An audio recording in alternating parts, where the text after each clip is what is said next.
বৈশ্বিক দ্বন্দ্ব আর যুদ্ধ কমানোর একমাত্র মাধ্যম ব্যবসা আর বিনিয়োগ, যার মাধ্যমে বিশ্বে ছড়াতে পারে শান্তির বার্তা।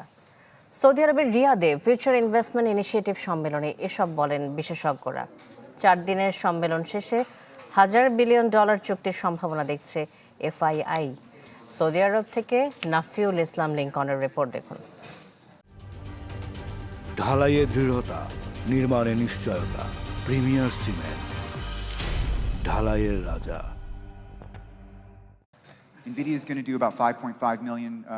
বৈশ্বিক দ্বন্দ্বে অস্ত্রের ব্যবহারে মানবতা যেখানে সংকটময়, দেশগুলোর মাঝে যুদ্ধের কারণে যখন টালমাটাল অর্থনীতি, ঠিক তখন বিনিয়োগ সম্মেলনে উঠে এলো ব্যবসার হাত ধরে শান্তির আহ্বান।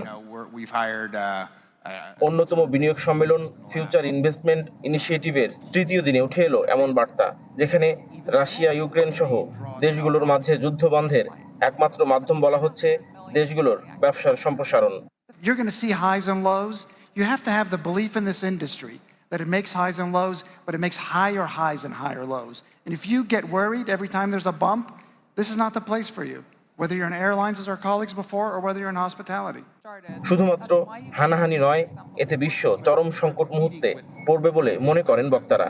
আগামীর বিশ্বে দেশগুলোর যোগাযোগ বাড়ানোর সঙ্গে প্রযুক্তিকে অধিক কার্যকর ব্যবহার করা গেলে বাড়বে বৈশ্বিক অর্থনীতির গতি। It's a long tail business which requires a long tail strategy. So to the credit of the kingdom, they're not just thinking 2030, they're thinking 2040, 2050, investing in infrastructure, building partnerships.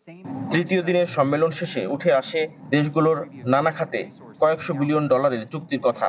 ধারণা করা হচ্ছে সম্মেলনের শেষ দিন $1,000 বিলিয়ন চুক্তি ছাড়াতে পারে। নাফিউল ইসলাম লিংকন, চ্যানেল 24, রিয়াদ, সৌদি আরব।